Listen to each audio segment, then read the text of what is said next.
kesempatan kami terus diberkati, kesempatan kami terus bisa berinteraksi, kesempatan kami boleh saling membagi hidup, membagi pengalaman. Kami bersyukur karena Tuhan terus ada di tengah-tengah hidup kami dan pelayanan ini. Itu lebih dari cukup. Kami mengucap syukur untuk semua yang kita terus dan sedang kerjakan dan akan Tuhan kerjakan melalui kami dalam beberapa pelayanan. Percaya bahwa Tuhan terus menyambutkan kami, mengajarkan bangsa ini. Terima kasih dalam kesempatan siang ini kami akan belajar bersama-sama, mengisi hidup bersama-sama, dan kiranya Tuhan memberikan kepekaan kepada kami untuk menangkap lebih jauh pesan Tuhan lewat sesi yang ada. Terpujilah Engkau demi nama Yesus kami berdoa. Amin. Saudara, di dalam kesempatan kita hari ini, ya,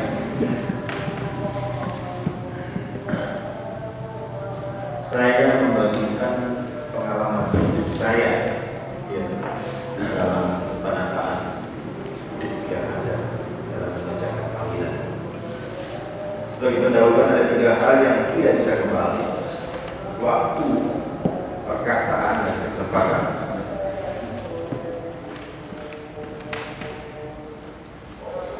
3 hal ini tidak bisa kembali dalam hidup. Waktu yang kita lewati zaman kita siswa dulu, ya nggak bisa kita mencari lagi. Waktu zaman kita siswa juga, ya. Saya bertemu dengan banyak orang yang selalu mengatakan, wah enak ya sekarang. Kamu bisa bertemu dengan banyak kesempatan, orang-orang yang bisa berinteraksi, kata-kata orang, dan sebagainya. Dulu tidak. Wah, kalau saya hidup di dalam zaman sekarang mungkin akan berbeda. Saudara, tidak sedikit juga mereka yang menyesal dan ingin mengulang, tetapi itu tidak mungkin. Maka saya katakan, jangan sampai kita salah investasi hidup.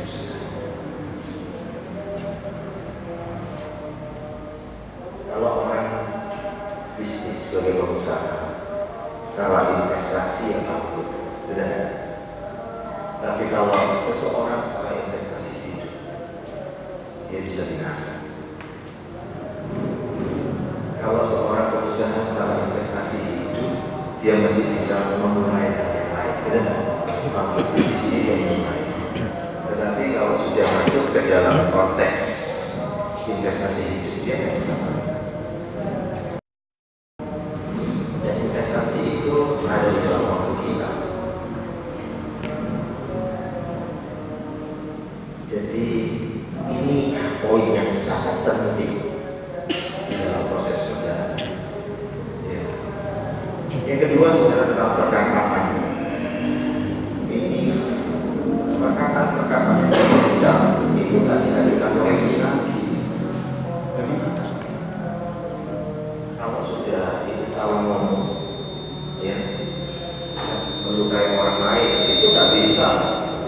Kayak di komputer di delete dulu, nggak bisa. Itu mengajar kita untuk hati-hati. Kita mengajarkan itu yang terus pasangan. Jadi harus hati-hati. Demikian juga kalau kita mengajarkan kepada adik-adik di dalam HDP. Kalau kita mengajarkan sesuatu yang salah, tidak bisa kita diri. Dan apalagi tidak punya kesempatan berproses untuk merahmati. Dia sudah terlanjur meninggalkan kita karena urusan sejenak di luar kota dan sebagainya. Tapi itu kan melakukan perkataan yang keliru kita ajarkan kepada orang lain. Wah, itu berat. Itu Yesus mengatakan lebih baik orang itu dikasih apa? Batu hilangan dilempar. Itu resikonya sangat besar. Apalagi kita sebagai staf atas yang selalu berhadapan dengan rasa siswa mahasiswa. Jadi kalau kita salah dalam ucapan, berhati-hati. Akibatnya, implikasinya sangat besar, sangat besar. Kita harus memperhatikan hal-hal seperti ini. Yang ketiga, berkaitan dengan kesempatan juga. Saya sangat yakin dalam proses perjalanan hidup setiap orang, dia pasti berjumpa dengan apa yang namanya kesempatan. Nggak peduli dia orang kaya atau orang miskin, dia pasti berjumpa dengan kesempatan. Dan ketika kita menjumpa kesuksesan seseorang itu berkaitan dengan kesempatan itu sendiri, apakah dia bisa menggunakan dengan baik atau dia melakukan saja kesempatan itu? Walaupun untuk keberhasilan itu ada item yang lain, tetapi aspek kesempatan itu yang memberikan luar biasa, ya, keluasan. Ini sesuatu yang sangat penting. Jadi saudara bertemu dengan satu kelompok siswa atau mahasiswa, itu opportunity.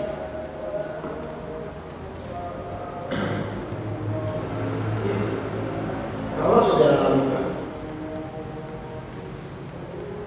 dan tahu kalau saudara melihat 30 tahun yang akan datang, 20 tahun yang akan datang, ternyata dia menjadi seorang menteri, saudara akan sangat menyesal karena kesempatan menjadi anak yang baik.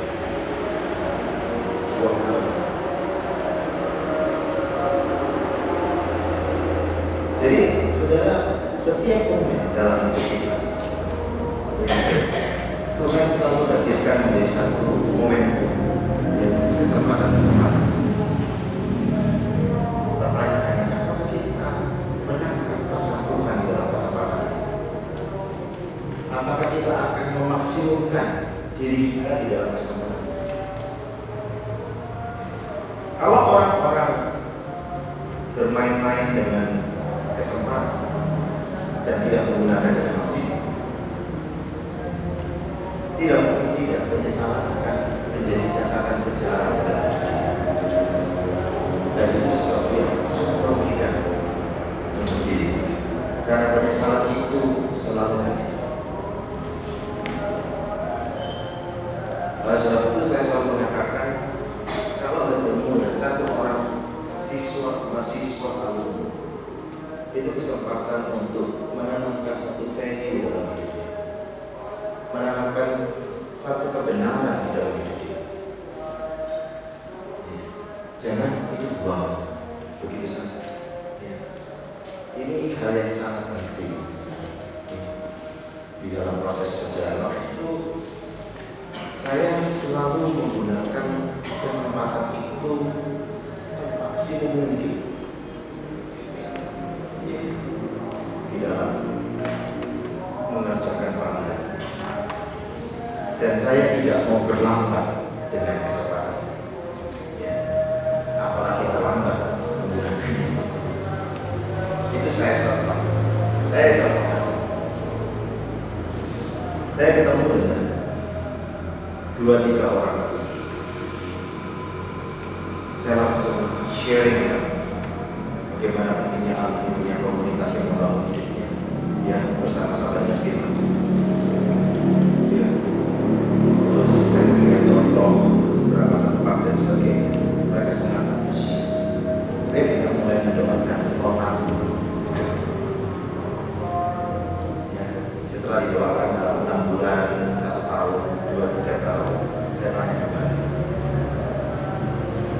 kita bisa mulai. Saya pakai kesempatan, walaupun ongkos yang harus dibayar menggunakan kesempatan Tuhan. Kenapa? Dampak daripada kesempatan itu akan jauh lebih mahal dibandingkan ongkos yang saya berikan untuk mengerjakan kesempatan. Jadi, maka itulah yang terjadi gara-gara PA para karena kesempatan. Jadi orang datang ke Jakarta cuma 3-4 orang, gitu. Tapi melalui orang-orang ini dia bisa dengan pengaruh besar di dalam kerja mereka. Dan dia mencari teman-temannya, baik yang di kantor maupun yang di gereja, untuk bersama-sama belajar firman Tuhan.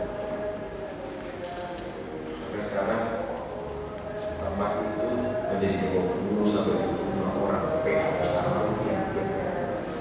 Dan Anda tahu, rumah mereka dari ujung ke ujung, tapi datang. Bahkan mereka menantang saya, bagaimana kakak? Kalau sebulan 2 kali, gampang saya kan ya? Gak mungkin, tapi mereka mengadakan pertemuan pertemuan sendiri.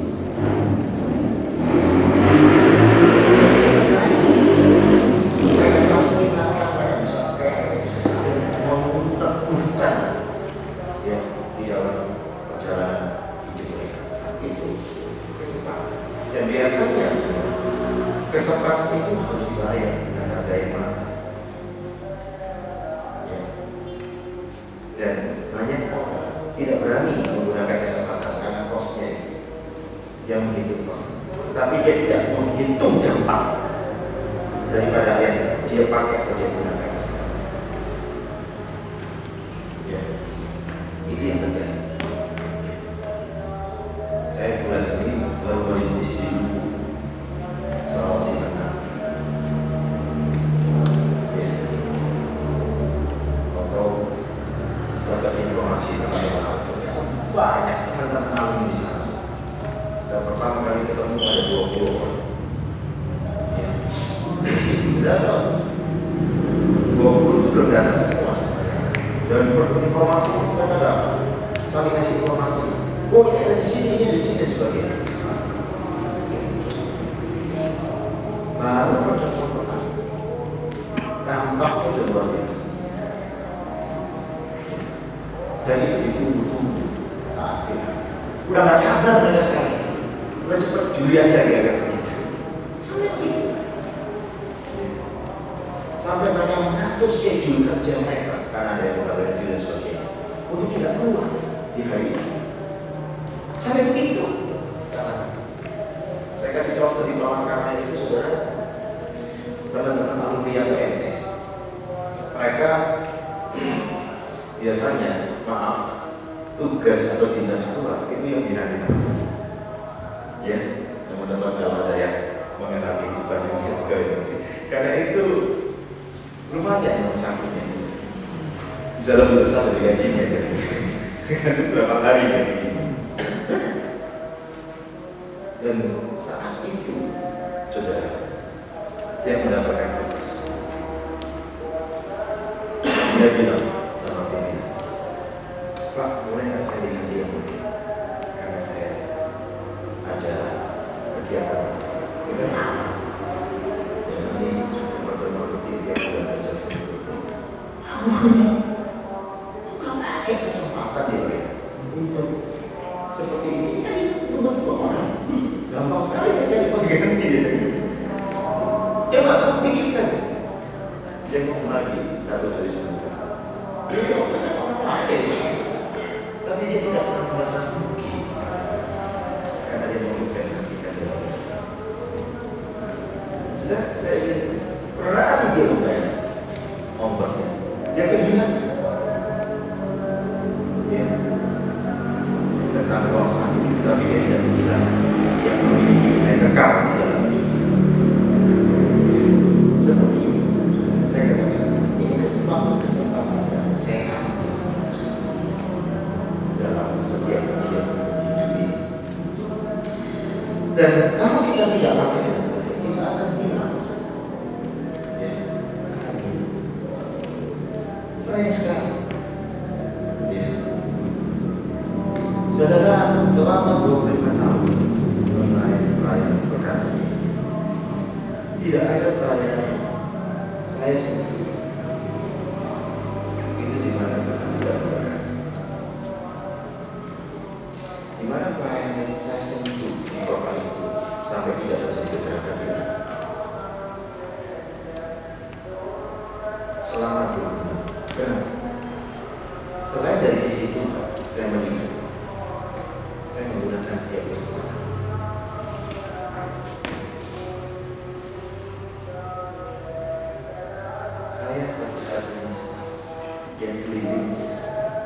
melampaui regional contoh September yang lalu menjadi seperti saya kaget sekali. Bayangan saya perkataan di sana ternyata itu kan kota yang strategis. Saya kaget juga waktu saya mengisi acara dengan teman-teman Traksu. Wah, saya lihat alumni dalam bukan lokal yang ada cuma aktivitas. Wah, ada perintis-perintis mereka itu pada bertumbuh banget hidup di dalam gugatan perceraian rumah tangga. Wih, ngeri sekali. Mereka otak-atik strateginya, mereka otak-atik programnya dan sebagainya. Bertahun-tahun begitu, tumpuk guys. Terus saya sedang di kantor, sharing sama pengurus DPC Sumatera Utara yang bertepatan diundang juga di Indonesia. Tiba-tiba saya dijemput dengan mobil dan memang tempatnya agak jauh. Dijemput, saya bilang, "Bapak, bisa nggak bantu kami, Pak?" Kenapa saya bilang?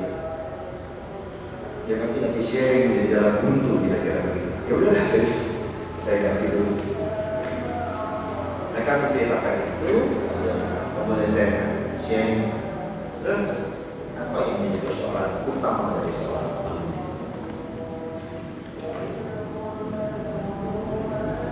Masalah adalah spiritualitas. Spiritualitas itu menjadi masalah pokok dari mereka punya pengalaman, mereka bisa sukses dan sebagainya. Tapi kemerosotan hidup mereka itu jauh daripada firman Tuhan. Itu sudah menjadi bagian hidup mereka. Kalian masih strategi begini, bisa pulihkan dulu spiritualitas, segarkan dulu mereka.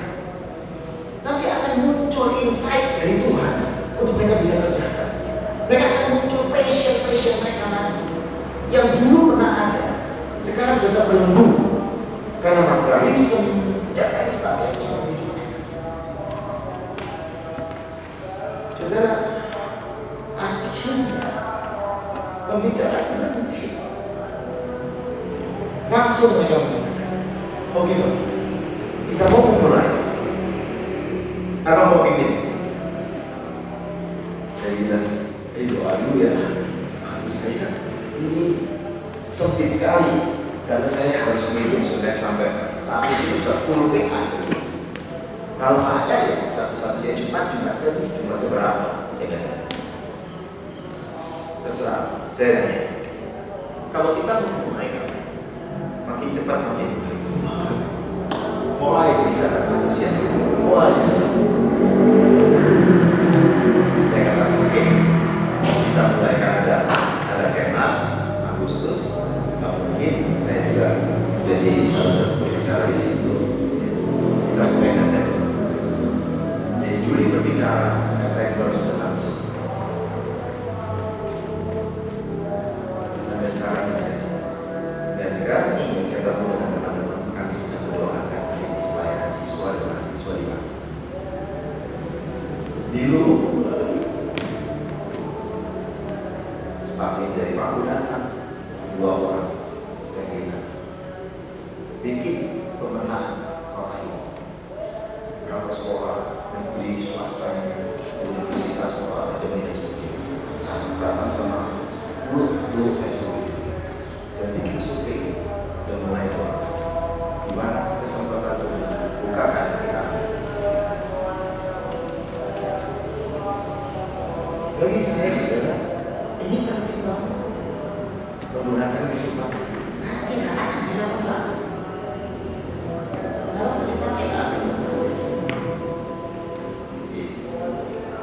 Termasuk waktu saya mengenai Makassar, mereka bersekian lama tahun 2000 itu langsung ada retreat untuk para calon anggota DPC. Kita bikin pembinaan khusus baru, terus bikin ketua DPC baru tanya, ya, saya klinik Makassar, kampus, sekolah-sekolah. Dan mereka tanya sama saya, menurut Kak Hari kira-kira Makassar butuh berapa staf? Saya katakan setelah melihat ini, saya katakan minimal kita butuh 6 satu aja belum muncul. Saya tahu setelah itu ada dua yang akan ini jadi satu karya Bapak kamu, kemudian dia terus musuh-musuhnya. Dan tahun 2003 kalau tidak dari sisi usia, maka saya sudah seharusnya mengembangkan saya ke kota-kota lain di wilayah Sulawesi, mulai dari Islam, Molaji. Saya masuk di sana bersama tim dari teman-teman. Saya melatih mereka kritis. Maka sekarang itu aja menjadi gerakan siswa. Dan dari mereka melakukan kritis. Dari gerakan pembunuhan kesehatan. Kalau enggak, ya nggak akan terjadi. Kalaupun terjadi sudah sangat terlambat. Ini bisa. Saudara, yang kedua, tiap orang itu memiliki periode pelayanan yang Tuhan percayakan.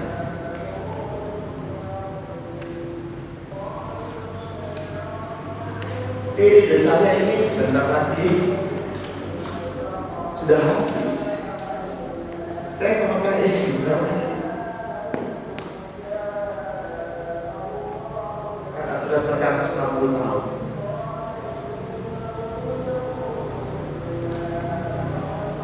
Nah, dalam periode itu, saudara, apa yang sebenarnya kita ingin? Kalau kita tidak punya impian-impian besar, kita akan menjalani tiap-tiap harinya dengan hal yang biasa-biasa saja. Tapi kalau orang punya impian besar, dia enggak. Yang biasa-biasa ini akan mengarah kepada sesuatu implikasi yang besar untuk mencapai mimpi besar.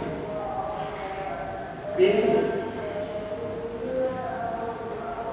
dalam periode ya, kan saya bikin program ya berkeliling aja dengan 25 tahun sampai 2019, 5 tahun lagi selesai.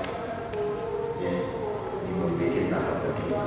Ya, nah, tahun yang lalu, 7 tahun yang lalu saya sudah sombong bagi biji kegerakan kita akan masuk ke dalam masjid dengan gereja dalam misi. Embrio-nya sudah dibacakan dan gereja bersama-sama dengan berkaitan. Jadi di dalam periode yang Tuhan percayakan, kita mesti maksimumkan diri. Gak bisa biasa-biasa maksimum di situ. Untuk mencapai mimpi yang besar di dalam bagian ini, saya akan bahas lagi. Jadi, jangan kita lupa bahwa ada batas waktu. Bicara periodisasi itu batas waktu. Saya nggak bisa ya, akan menyentuh dunia siswa lagi seperti 20 tahun yang lalu, karena gap-nya udah terlalu jauh. Tidak bisa. Itu ada satu periode dan itu harus disadari. Dan makin lama harus makin menarik diri.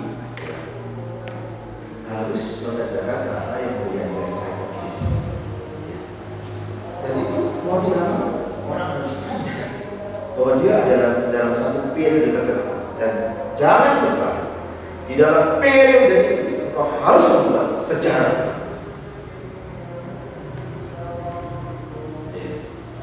Di dalam periode itu harus membuat sejarah.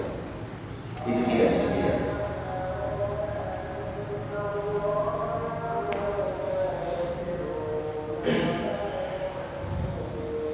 Yang ketiga, tiap orang akan menghadapi tantangan-tantangan, kesempatan-kesempatannya dalam jemaat.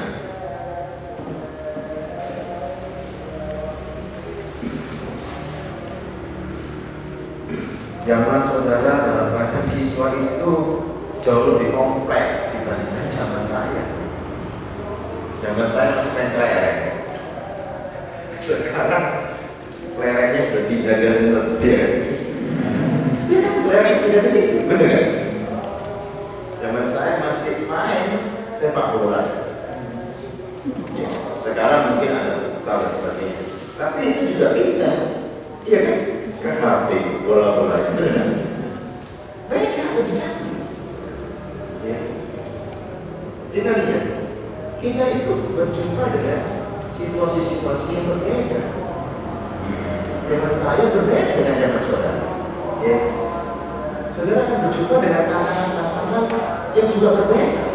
Tantangan-tantangan juga mungkin bisa jadi makin kompleks. Dan faktanya kan begitu. Sekarang ini untuk mobilisasi siswa dan mahasiswa untuk berdoa susah nggak? Susah. Dibandingkan zaman saya, ini lebih susah. Daya tarik dunia itu jauh lebih hebat. Pesona zaman itu bisa mempersulit mereka sedemikian luar biasa. Saya katakan, kalau dulu peperangan rohani ditetapkan pelayanan dalam area peperangan rohani. Ya. Kalau dulu sih musuhnya bukan ya yang begitu-begitu seperti sekarang, lebih ganas, lebih canggih musuhnya dengan teknologi alat perang yang lebih hebat dibanding aja. Memang tetap musuh kita setan, tapi dia menggunakan konteks zaman yang berubah itu dan berbagai macam hal. Jadi tidak bisa. Waktu saya memberikan semacam kelas untuk guru seorang ibu selama 10 hari di Makassar, saya mengatakan kepada mereka, kalian sekarang untuk bisa membawa anak-anak dalam ajaran-ajaran Alkitab yang disampaikan oleh guru seorang ibu hampir tidak melakukan tidak lagi karena itu bisa berbeda. Begitu guru-guru selesai mengajar, keluar yang disayankan, yang ditampilkan bukan tokoh yang belajar, tapi Power Rangers. Benar nggak? Ya. Itu. Saya di situ ada anak yang masuk kelas 1 SD yang dia bawa di dalam tasnya semua Power Rangers. Saya ajak diskusi, ajak ngobrol, apa dah?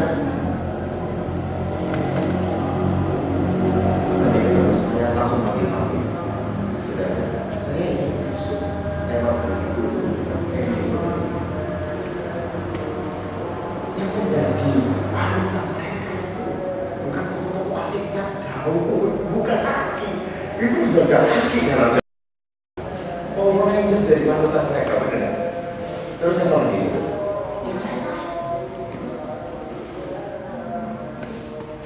Dan itu saudara membutuhkan doa yang banyak untuk generasi supaya mereka punya kecintaan kepada firman. Kalau saudara lihat eksposisi tadi dari generasi ke generasi hatinya makin jauh dari Tuhan. Sama dalam generasi ini. Ngeri. Sangat ngeri. Ya. Saya juga merenungkan, merefleksikan kembali. Saya punya beberapa catatan. Dan itu saya katakan, kita ini sedang di dalam satu usaha jamaah yang makin hebatnya kekuatan untuk menarik kita keluar dari kegelapan. Begitu hebat. Dan itu seperti begitu dekat di sekitar hidup kita, bukan jauh-jauh, dekat di sekitar. Kita lengah sedikit dibelokkan konsep-konsep kita lengah sedikit dibelokkan gaya hidup kita lengah sedikit dibelokkan prinsip-prinsip kita. Maka saya katakan jauh lebih sulit jangan kalian melayani daripada zaman saya. Zaman saya juga sulit, tetapi jauh lebih sulit. Itu artinya perlengkapan yang kalian butuhkan, komitmen itu dibutuhkan lebih totalitas, lebih maksimum. Gak bisa begitu saja. Kompleks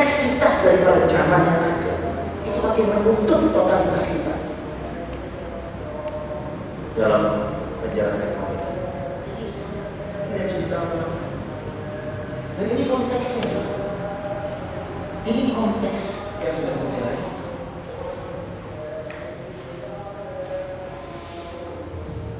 Saya takut saudara kalau melihat yang kami pakai eksposisi. Saya melihat waktu saya bawakan firman Tuhan.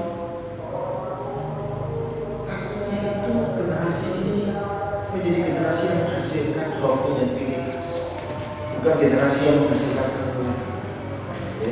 Bukan generasi yang menghasilkan Yosua, tapi generasi yang akhirnya hidup ya dengan hati modern. Berarti nggak tahu saudara muncul apa passion saudara. Bapak mungkin buat untuk menggarap mahasiswa melihat kompleksitas daripada masalah. Saya sampai mikir, Tuhan masih mungkinkah saya menggarap generasi? Itu pertanyaan saya. Masih mungkinkah?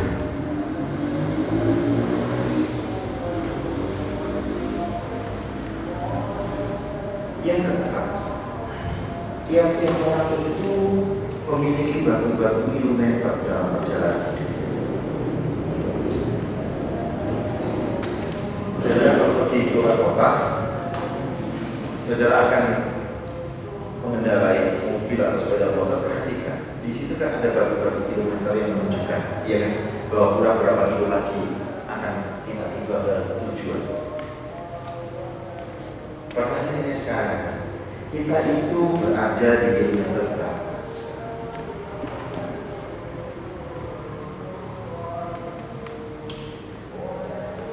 Dan berapa kilometer lagi kita akan sampai? Kalau misalnya bicaranya atasannya kilometer itu adalah aturan organisasi, kan kamu tahu kilometer. Dan sebenarnya butuh untuk berapa tahun lagi? Apalagi yang komitmennya short-term. Apa bisa menjadi dengan maksimum generasi? Itu penjangkauannya mungkin mencari maksudnya.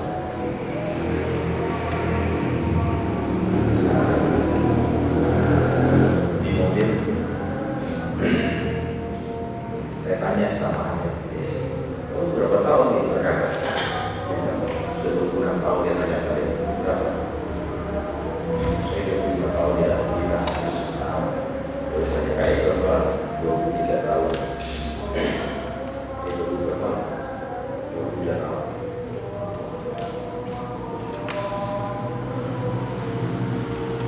Waktu berjalan begitu cepat. Sekarang saya ada di dalam kilometer tertentu yang tinggal sebentar lagi. Saya hanya bisa lihat Denmark, lihat Georgia, lihat Finland, yang mengatakan apa?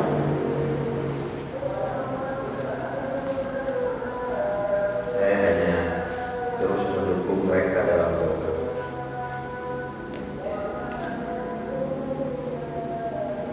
Saya memberikan terus support untuk mereka maju berjuang. Saya yakin dalam 30 tahun yang akan datang atau 20 tahun yang akan datang, generasi yang akan datang akan menghadapi satu persoalan yang jauh lebih kompleks dibanding sekarang saja. Dalam 2 bulan terakhir saya melihat bahwa pengikut Yesus makin lama makin sulit. Kita katakan terancam.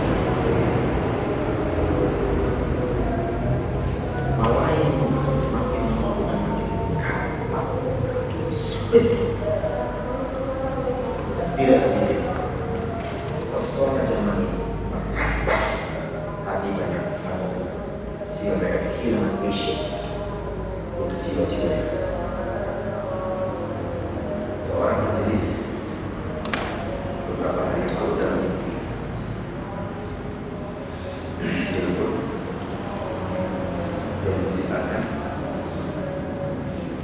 dia begitu kecewa melihat 30 lebih anggota gereja di dalam soal teori yang passion, jiwa-jiwa nggak ada yang mengatakan, Pak, masa yang awam ini lebih punya passionnya dibandingkan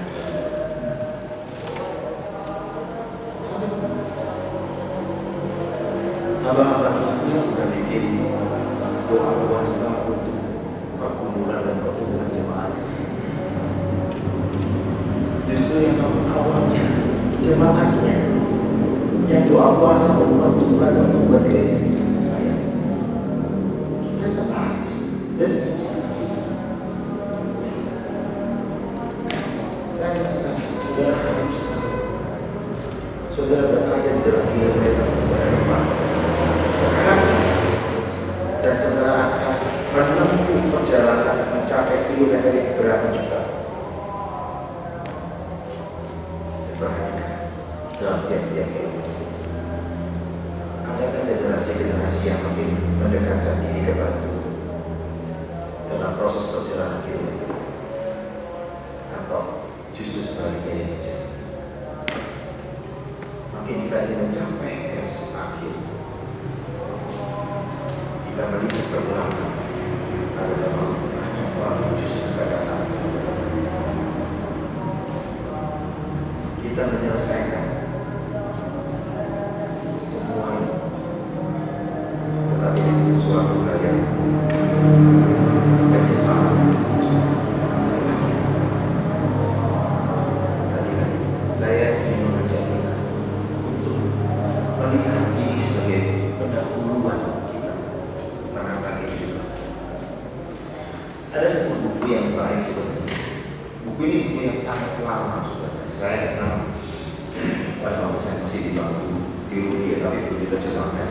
Mana dunia pribadi meniti sukses sejati, Robert McDonald punya sudah diterjemahkan oleh Pak Hidayat.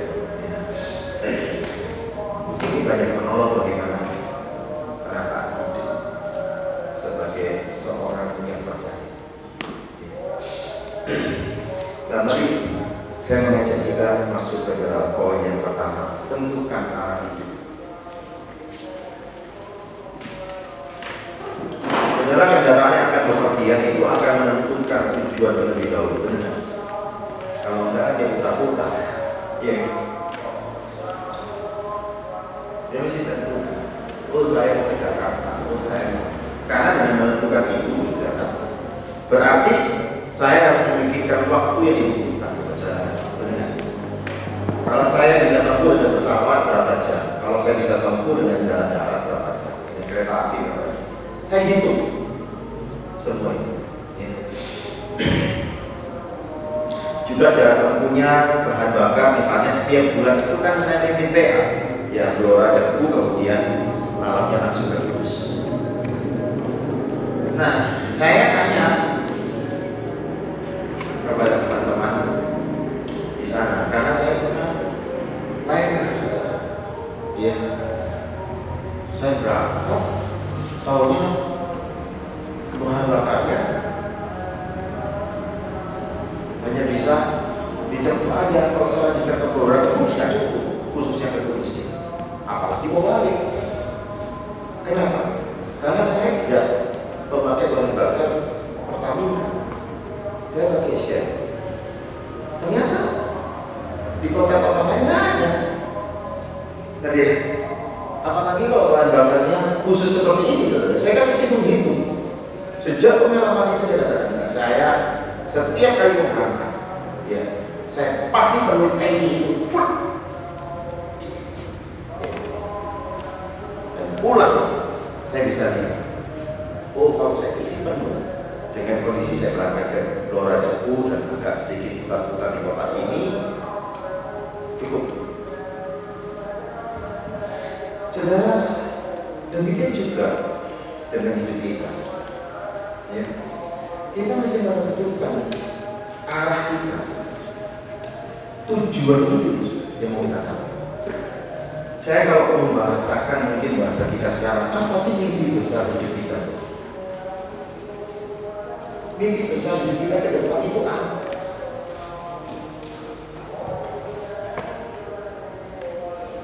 Dulu saya dengan satu anggota DPC sekarang yang sudah pindah kota.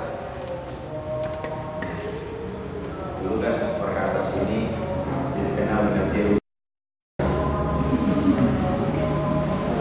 Simbol-simbol pemerintahan itu sudah menjadi bagian format orang-orang yang ada, apalagi sahabat Perkantas. Soalnya pemerintah pun takut. Dan solusinya adalah cari sama hidup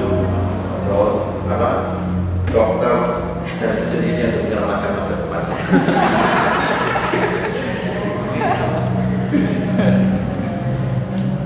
Pakai kegiatan sampai sekarang belum berbicara kedokteran.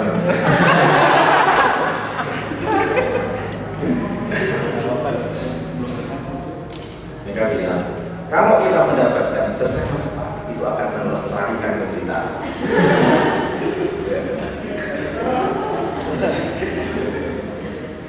Itu yang terjadi dulu. Ya. Nah, saya dalam satu proses perjalanan hidup, saya diskusi dengan mantan ketua BPJ.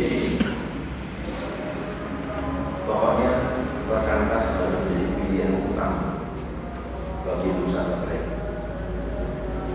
untuk mereka bisa mempersembahkan hidup. Jadi saudara jangan merasa diri bukan usaha yang terbaik ya Eko, gak apa-apa. Saudara tahu rasanya itu antara jadi tidak kira-kira. Kenapa? Lulusan yang terbaik kok digaji sama orang mungkin kan itu bahan rebutan perusahaan-perusahaan.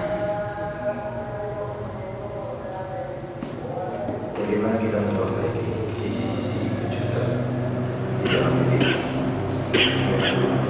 Jadi bagaimana BPJ menghargai panggilan para sesama? Bukan ingin memanjakan, tetapi sebagai bentuk tanggung jawab orang-orang awam yang taruh di situ untuk memberikan perhatian khusus kepada orang-orang. Itu awal gerakan secara internal. Di dalam prosesnya kami terus berani teman-teman yang lulusan terbaik dan sebagainya, dan sebagainya. Tapi tidak ada. Di samping bicara panggilan, tapi kali uang itu juga bisa menjadi panggilan. Apalagi kalau mereka di dalam konteks orang-orang yang menjadi tulang punggung keluarga. Itu suatu alasan yang sangat wajar. Kami nggak putus asa, terus berjuang bergumul dari tahun ke tahun. Berani menarik kaki di situ ke atas untuk perjuangan kita.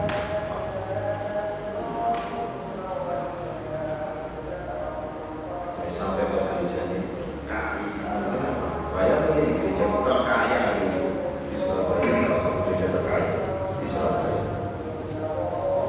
Apa yang diberikan di sana? Wih, gimana mungkin?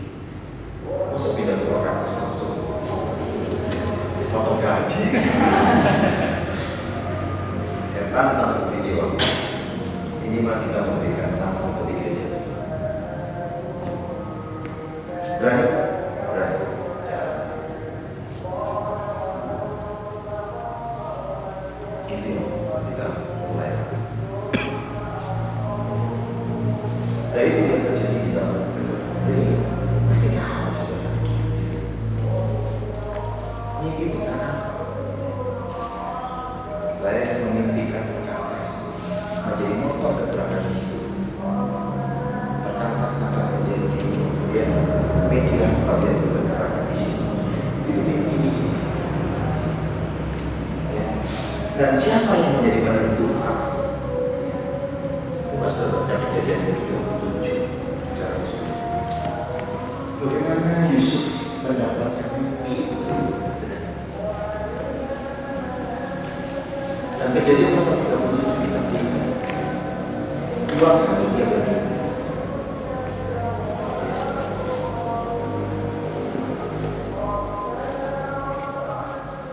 Apa yang terjadi dengan mimpi?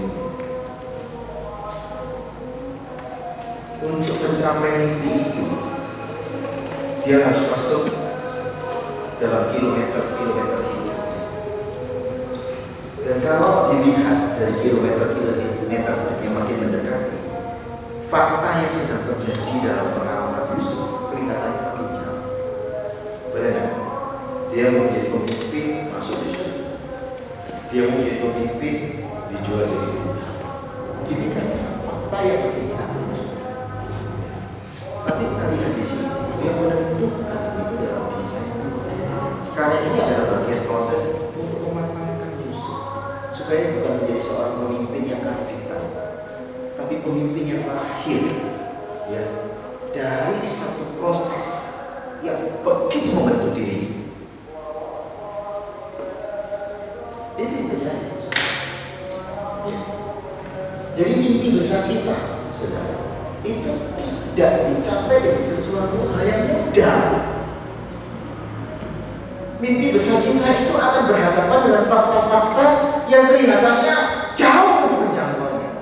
Dari sisi kita, sama seperti Yusuf melihat. Dari sisi Yusuf, fakta-fakta itu makin menjauhkan dia untuk merealisasikan mimpi besar yang seorang pemimpin. Sama. Jadi kalau sudah berjumpa dengan kesulitan, kemudian putus asa, melihat kesulitan ini itu, kemudian saudara ya udah deh mengakhiri cepat-cepat dan bayar berkantas. Kalau ditanya BPJ ya makin diperpendek, ditanya BBM makin pendek lagi. Kalau ditanya alumni sesegera mungkin. Kenapa? Karena melihat fakta-fakta yang sedang terjadi di sekitar hidup kita tidak di dalam dimensi Tuhan melihat. Kalau melihat daripada dimensi Tuhan, kita makin punya passion yang kuat. Yusuf tahu fakta itu, tapi dia tidak ingin terkebiri mimpi besarnya dengan fakta itu. Enggak. Dia makin punya passion yang makin kuat, sampai akhirnya dia bisa menjadi orang nomor 2 di Mesir. Kesulitan, fitnah itu menjadi satu proses di dalam mendewasakan Yusuf. Saudara, jadi seorang staf itu jangan cengeng. Ya, putus cinta cengeng, nggak dapat tempat hidup cengeng. Ya. Mau menikah nggak boleh duit cengeng.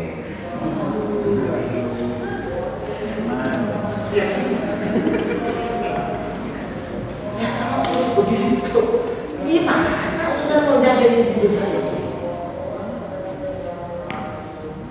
Ya, itu semua proses makin memandirikan, dewasa dan sebagainya. Karena proses itu baik, ya, proses itu penting ada. Nah, biasanya saudara perhatikan. Di dalam generasi yang kita sedang layani, mereka semua dari generasi instan, generasi yang tidak masuk dan tidak mau masuk dalam proses, generasi yang ingin hanya memetik hasil. Sudah mesti kenal di generasi yang tidak bisa memaknai hidup. Isi gue aja yang terjadi di dalam proses hidup. Mereka tidak kembali ke dalam standar-standar Tuhan. Ya hidup itu seperti air mengalir. Siapa yang ngajarnya? Ya, padahal itu kan filosofi naturalis, bukan filosofi aku. Hidup kita bukan seperti air mengalir. Hidup kita digerakkan oleh kehendak Allah.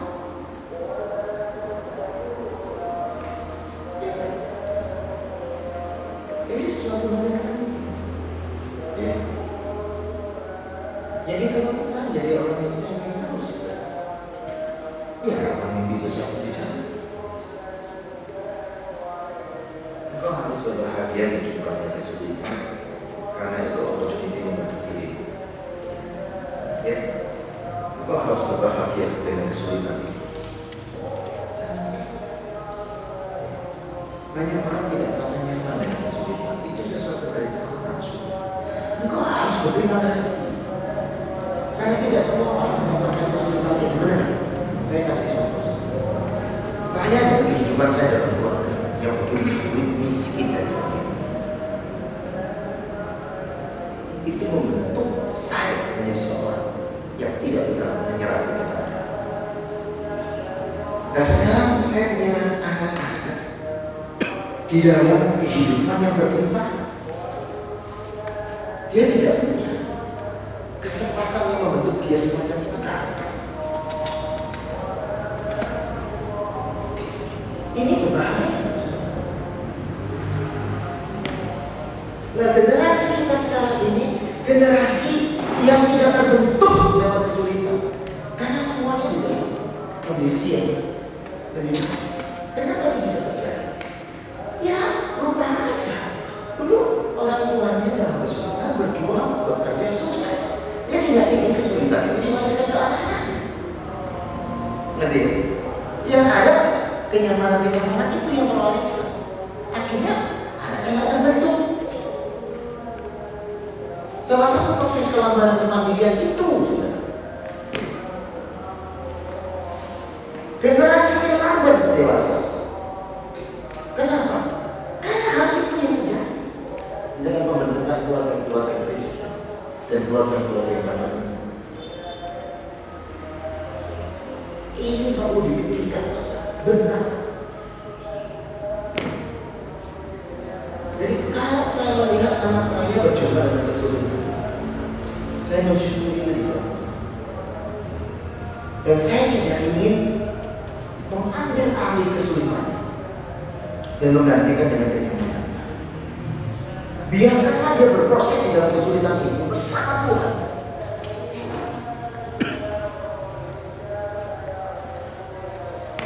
Banyak orang tua sudah menjadi yang semacam playing role, berperan sebagai Allah di dalam hidup anaknya, mencoba menyingkirkan kesulitan itu dan memberikan kenyamanan. Itu yang terjadi. Saya takut kalau pemimpin-pemimpin KTB itu seperti itu, playing role. Ya, sehingga adik-adik KTB itu tidak diajar berani berhadapan dengan harus hati-hati. Jangan sampai dia bergantung kepada dirimu dan engkau menciptakan kenyamanan dalam proses bertumbuh. Dia akan menjadi generasi yang begitu manja dan generasi yang tidak punya daya tahan dari tekanan. Jadi saudara harus tahu siapa yang menentukan, dan saudara tahu bagaimana mencapai mimpi besar itu dalam satu proses yang panjang, lewat situasi yang tidak menguntungkan, ya, lewat situasi yang begitu rupa uniknya. Mimpi besar hidupmu tidak tercapai dengan harga yang murah. Ingat ini, mimpi besar hidupmu tidak tercapai dengan harga yang murah, tapi dalam suatu perjuangan yang begitu hebat. Kau bisa katakan saya, ini sesuatu hal yang sangat penting. Dari ilustrasi pelarian, orang itu berjuang bukan untuk meraih kemenangan, dia berjuang untuk menyelesaikan apa yang dimimpikan menjadi tanggung jawab.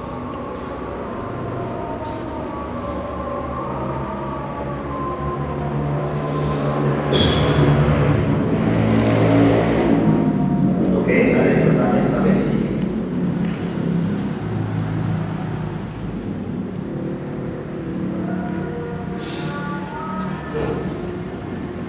Hati-hati kalau engkau yang menjadi tertentu arah hidupmu itu materi-materi tertentu. Hati-hati. Oh Yesus, apakah orang tua dan yang menjadi tertentu arah itu.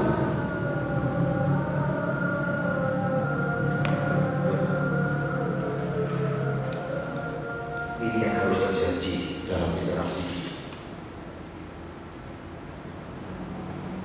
Saya tidak kaget berjumpa dengan banyak alumni yang sukses secara materi. Banyak sekali. Benar, yang masih muda-muda juga. Ya. Termasuk adik-adik PA saya. Itu usaha besar. Ya. Saya suka promosikan ya. Jabatannya naik terus. Yang membuat saya sedih adalah kalau terjadi kondisi yang sekarang. Jabatan makin tinggi karena korbannya makin kosong. Itu dan biasanya kemakmuran yang tercipta dan dihasilkan lewat proses hidupnya. Kalau dia salah betul-betul menanggapi itu menghasilkan kerosahan rohani yang cukup signifikan. Itu fakta di dalam pengelolaan lingkungan saya lihat. Sampai saya mengatakan dalam suatu kelompok ya, enak saya melayani siswa atau mahasiswa daripada melayani kamu. Saya mengatakan karena saya tahu menjadi staf siswa pernah, staf mahasiswa pernah, saya melihat bahwa makin kompleks. Kalau dia sukses dengan cara dan model yang jauh daripada kita, dia akan mengatakan sulit dibicara. Kalau kita mau sukses sungguh-sungguh tidak bisa. Beda ya, kata banyak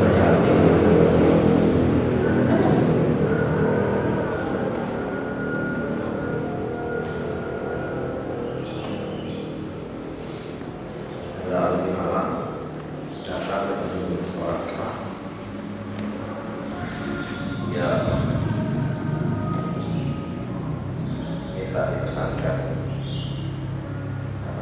mobil, kereta mobil selama beberapa, jadi pajak. Saat makan siang, isinya ini secara material berlimpah. Ini kami cerita sudah lama kami ada kerja.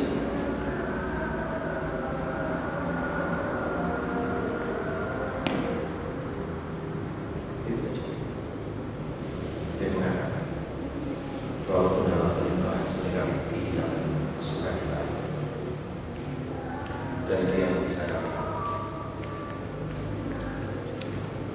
Saya katakan kemapanan itu bukan sesuatu yang salah, tetapi salah sekali kemapanan jauh kerohanian.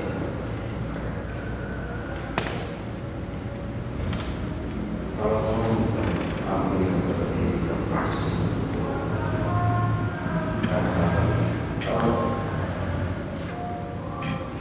Dan itu tadi komitmen saya, kenapa si alumni itu harus saya hadirkan selalu firman Tuhan dalam hidup dengan komunitas yang sudah makin dikubus terus-menerus dengan passion dia, visinya dan sebagainya terpelihara. Ya, benar saudara, alumni yang tanpa komunitas yang semacam itu akan mudah terpisah dari dunia. Enak. Di kota-kota metropolis punya kesempatan banyak untuk menata kerohanian, belum tentu bisa betul. Di daerah-daerah demikian juga. Sama. Dan itu yang terjadi, dan itu yang membuat saya sampai sekarang. Bagaimana mimpi bisa menghadirkan orang-orang yang terus bergerak dalam misi ini. Mari kita lihat poin berikutnya, mengisi kehidupan. Ya, silakan.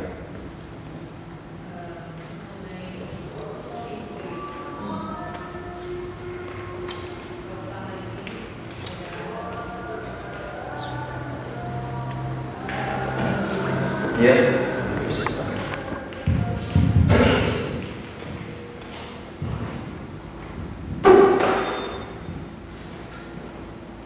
Saya kan juga belum terlalu lama di bidang Pak. Terus kemudian melihat kakak-kakak senior ahli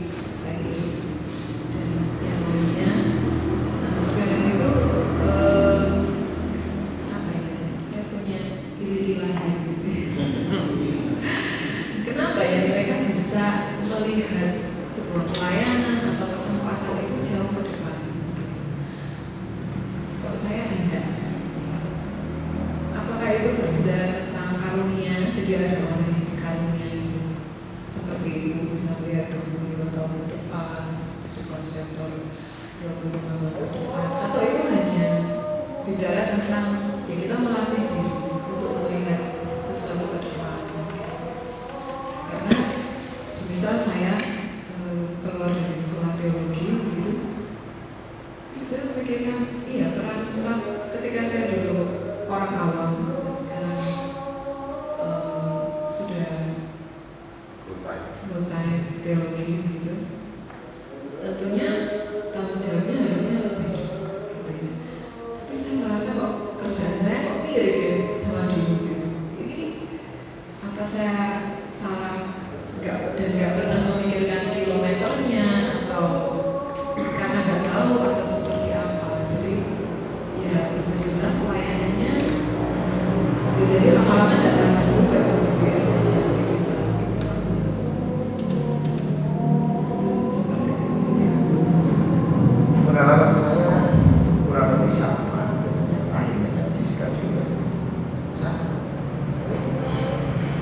Cuman saya dulu sering berinteraksi dengan yang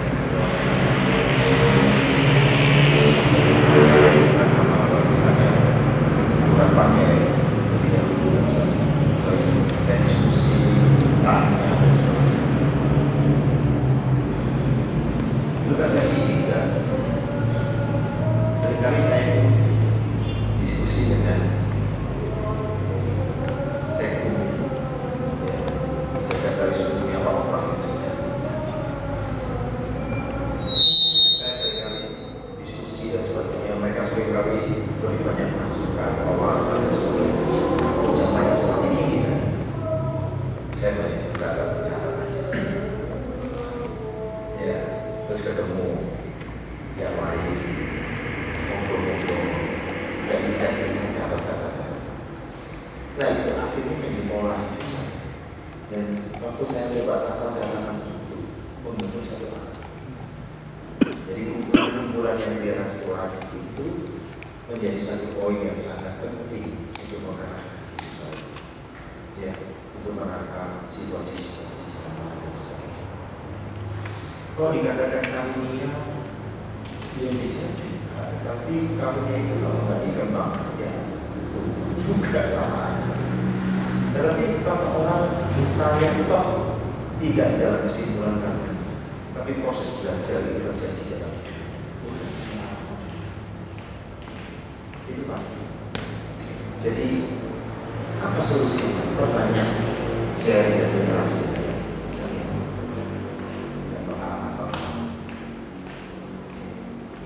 Itu pasti bisa. Saya perhatikan sama-sama staff, saudara. Tapi kalau yang satu fokusi mahasiswa, yang satu fokusi alumni, yang satu fokusi siswa, coba lihat daya tampilnya kalau mimpin apa saja itu akan muncul. Benar? Karena komunitas itu mempengaruhi dan dia mengadaptasi diri ke dalam konteks komunitas tersebut.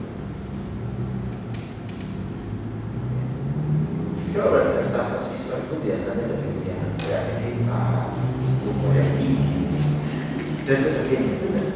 Kalau dia sebenarnya beda dengan yang mahasiswa yang duduk bareng tegak, wah filsuf semua, filsuf semua ini. Bisa tinggi, kira-kira begitu. Ya, sangat beda. Saya perhatikan dalam pertemuan nasional, nggak usah orang itu memperkenalkan diri sebagai staf apa gitu ya. Dia tampil aja, saya bisa menilai di dalam siswa. Begitu aja. Kenapa itu berkomunikasi? Demikian juga kalau kita ingin berinteraksi dengan komunitas-komunitas, pemikiran dia yang baik itu bisa menjadi besar dalam hidup. Ya. Terus kita punya disiplin di dalam pencatatan saat terjun dan PAP itu akan jadi kaya. Dan di sini kita harus menangkap arah. Itu pengalaman saya. Ya. Jadi nggak boleh putus asa. Itu step by step akan bisa bergerak. Jadi gini, saya lihat dalam proses perjalanan. Ada orang yang dibanggakan dengan satu langkah dan dia berjalan di langkah. 2 langkah dia berjalan dalam 2 langkah. Tapi ada orang yang Tuhan langsung bukakan itu 10 langkah. Ya. 2 orang ini akan berhenti kepada diri yang sama. Bedanya hanya di dalam proses. Jadi jangan putus asa. Kita di dalam proses yang berbeda, tetapi kita akan sampai kepada titik yang sama. Kenapa? Karena visi.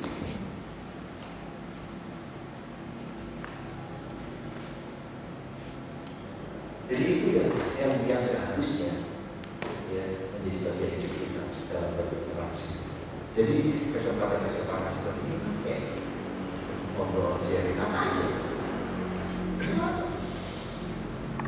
Karena di situ kita mendapatkan begitu banyak. Ya, siapkan banyak pertanyaan. Ya. Dulu stafnya masih sedikit, saudara, dan kami saya semua kurang lebih ada. Ya, pertanyaan sama siapa? Tanyanya kalau ada kayak kunci utama data, terus apa nama yang dibawa data, kesempatan itu dipakai untuk berinteraksi. Yang mendorong saya kuat untuk eksposisi itu si Elinor.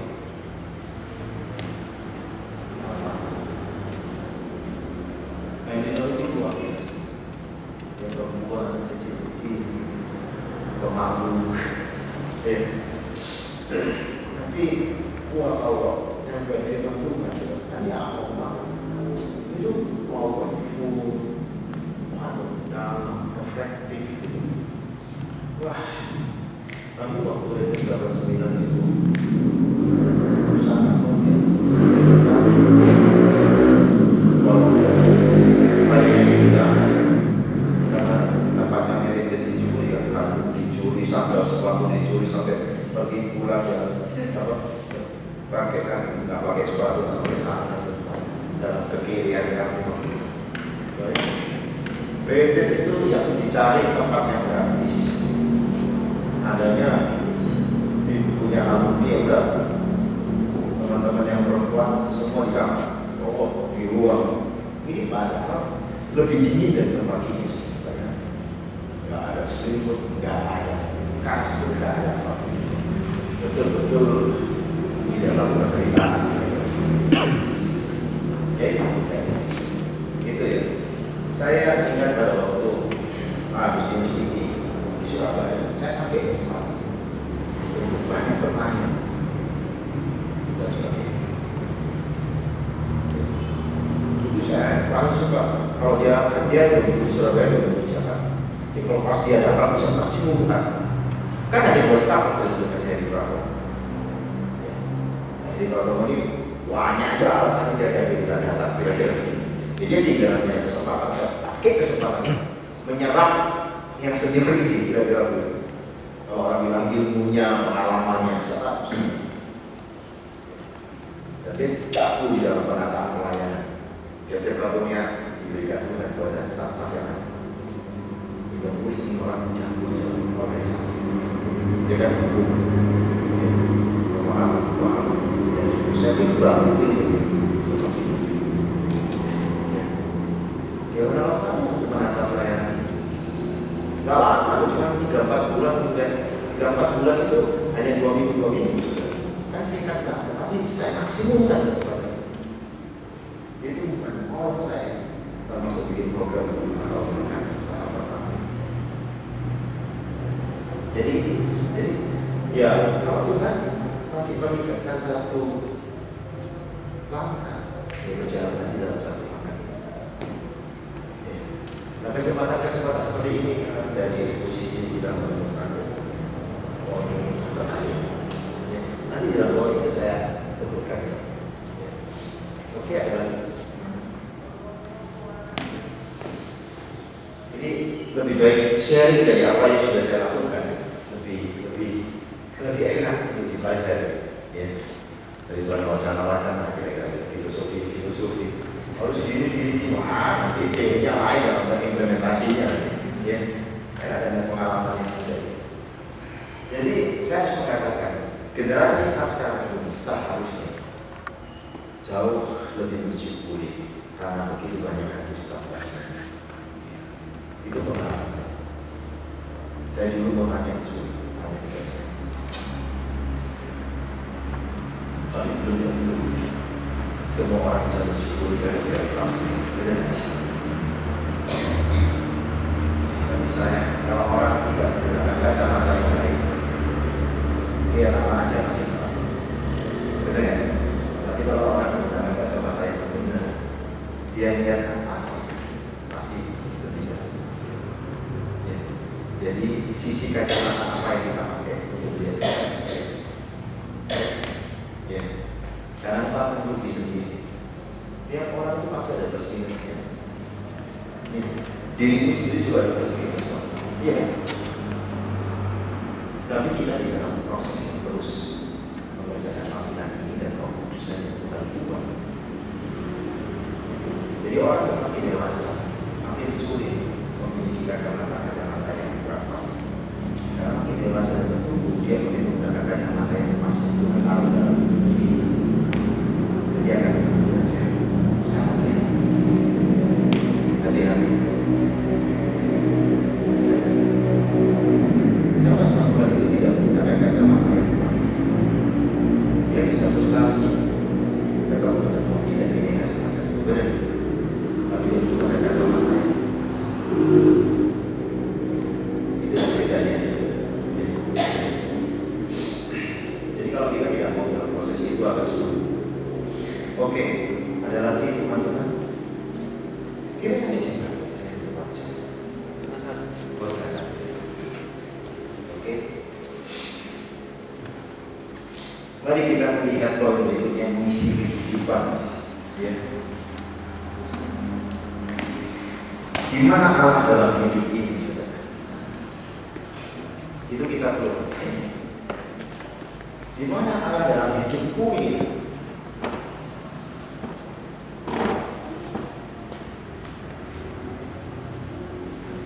Karena penataan hidup itu harus dimulai pengenalan seseorang kepada Allah. Karena pengenalan yang benar terhadap Allah itu sangat berpengaruh pada penataan hidup kita. Sangat berpengaruh pada perilaku hidup kita. Nah itu kalau saudara baca teologi itu kan yang harus dipelajari pertama doktrin Allah. Orang harus benar dulu lihatnya. Ya kan di sekolah teologi kan begitu kan. Masuk. Kebanyakan pada umumnya kalau di IPS itu staff baru. Atau saya tertarik dulu lah sebelum saya memberikan. Kalau sekarang saudara sudah melewati ya 3, 5 ini sampai 8 tahun. Saya kan sekarang kalau ada staf baru masuk, kira-kira buku apa yang saudara rekomendasi dia baca?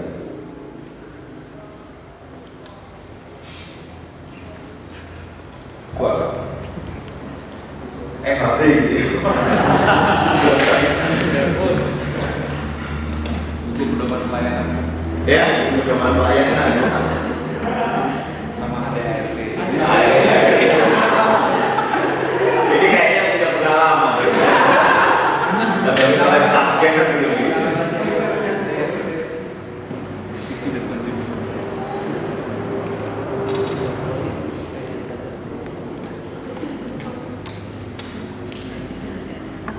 Coba saudara catat di dalam itu. Pada waktu saudara masuk berkantas itu disuruh baca buku apa? Buku apa yang pertama sana? Oleh PC-mu, PR-mu, atau yang sekitar di situ? Gak ada. Visi dan kontribusi.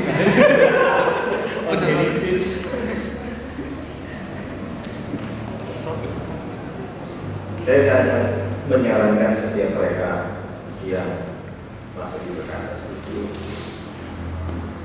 knowing God, punya GI record. Sekarang sudah diterjemahkan setahu saya. Ini sudah diterjemahkan. Itu kan, saudara, itu yang harus dibaca. Dan kebanyakan kalau ketemu dengan staf-staf ADS, itu buku pertama mereka yang ada. Terus ada saya lupa satu buku lagi tentang pergerakan misi pelayanan mahasiswa, ya. Judulnya lupa saya. Ya. Apa?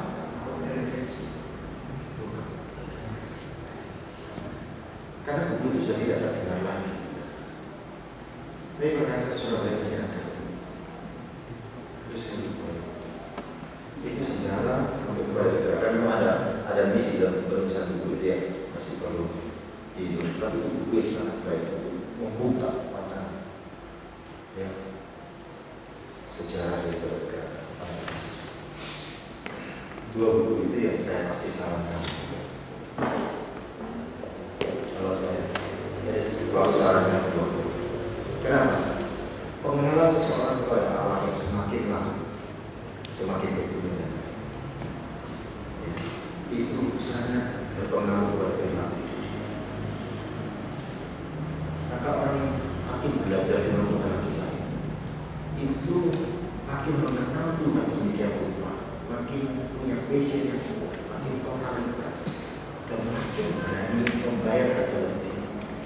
Dan saya tahu implikasinya pada keputusan itu berorientasi kepada Allah, bukan diri.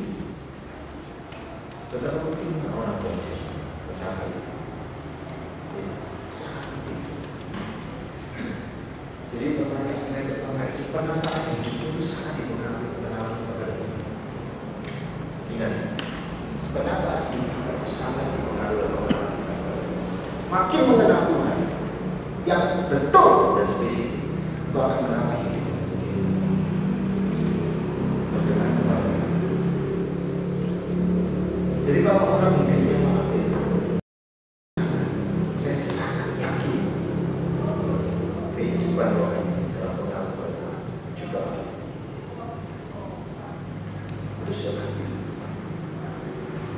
Orang sampai tidak tegas kepada dosa karena dia tidak mengenal Tuhan Yesus. Makin kau mengenal Tuhan, makin benci kepada dosa, makin berani kau melawan dosa, dan makin rela kau meninggalkan. Pengaruhnya besar kepada Tuhan. Karena Tuhan yang kita kenal begitu kurus, begitu mulianya, begitu agunnya.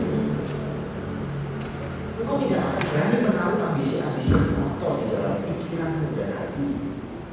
Apalagi kau tahu di dalam tujuan-tujuan. Gak berani. Implikasinya sangat besar pengenalan kepada Tuhan.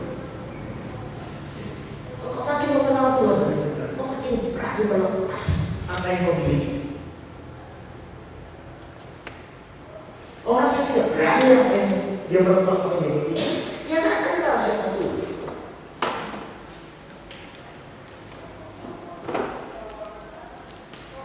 Makin kau mengenal Tuhan, itu sangat berimplikasi dalam seluruh totalitas hidup. Maka pertanyaan saya pertama, di mana Allah dalam hidup? Kalau orang ingin mengisi kehidupan benar, dia harus tahu posisinya di hadapan Tuhan dan di mana Tuhan di dalam hidup.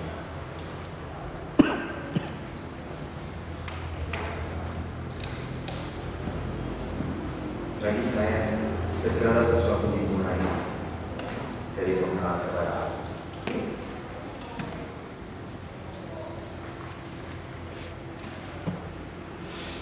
Yang kedua, saudara, situ.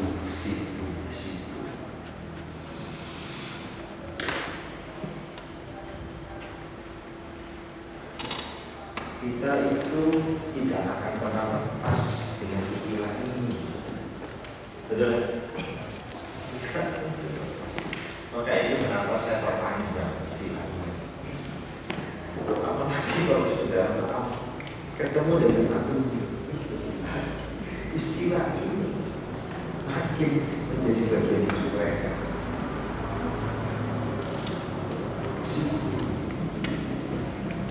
Coba tanya, nggak bisa datang persekutuan itu kata ini. Coba tanya. Sorry aku sibuk. Benar, itu musuh. Saudara, kita itu kan diminta untuk menata semua aktivitas kita. Semua aktivitas itu kan harus ditata. Semua kesibukan kita harus ditata.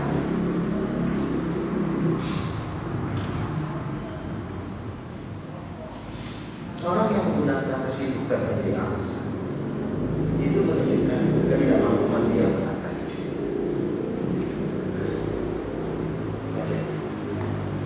Orang yang menggunakan kesibukan itu menjadi alasan itu menunjukkan ketidakmampuan dia menata hidup.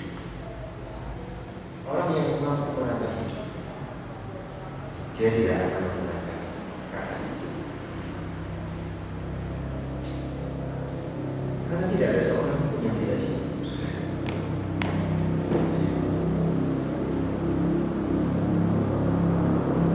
Dan jangan lupa, ya, jangan lupa, kesibukan itu tidak boleh merampas waktu kita. Jangan lupa. Saya harus mengatakan kepada para alumni itu, saya katakan, kalau kesibukanmu sudah merampas waktu, saya berani jamin salah yang kau sedang kerjakan.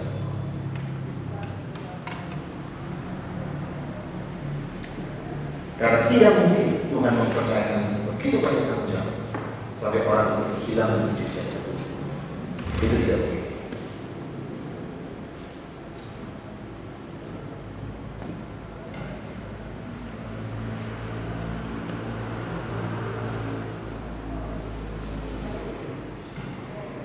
Saya selalu mengingatkan kepada teman-teman kami yang sibuk lewat BB, ngaji, lewat telepon kita. Kita alumni bisa masuk kantor, itu di kantor setengah 7 padahal kantornya buka setengah 9.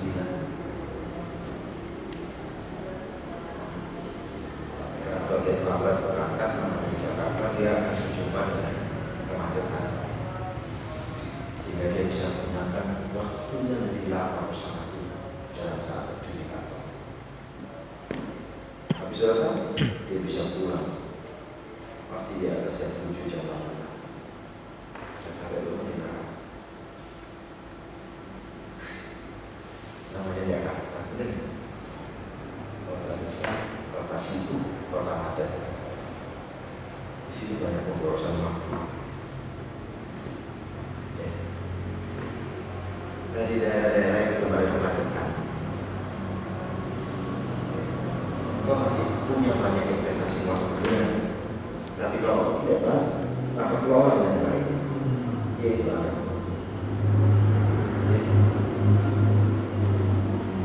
Sehingga kau akan berbenturan dengan berbagai macam aktivitas yang lain. Dan benturan-benturan itu akan membuat kau makin sibuk. Dan pasti ada keputusan yang kau inginkan. Benar? Itu pasti.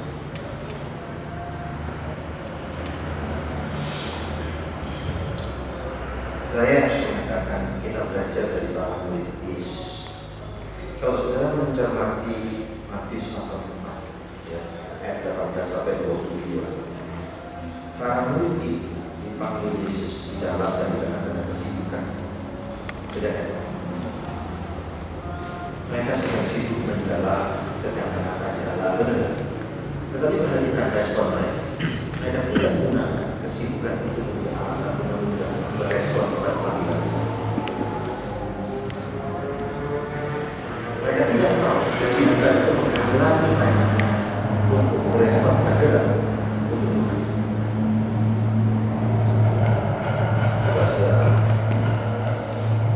Di tengah-tengah kesibukan mereka dipanggil dan mereka langsung siapkan diri. Segera mereka ikut Yesus. Ada dua hal yang sangat menarik di dalam bagian ini. Di samping kesegeraan mereka merespon, keberanian mereka sebagai seorang pelayan, mereka tidak menggunakan kekurangan-kekurangan dan alasan-alasan itu untuk menunda merespon. Ayat 19 mengatakan di dalam Matius pasal 4,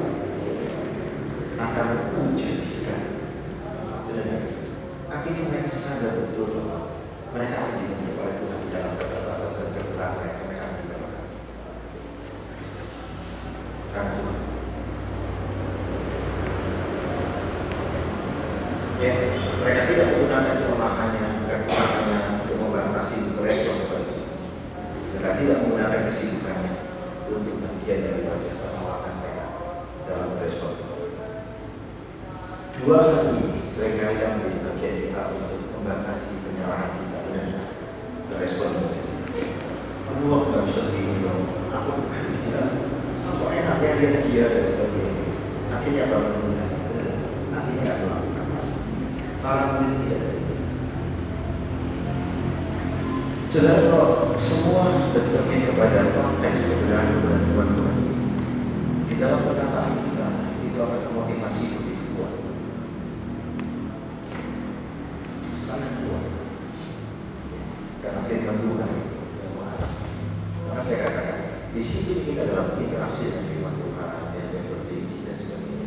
Itu sangat penting. Saya mengingatkan sebagai sebab kesibukan orang yang memikirkan jangan sampai merampas waktu bersama.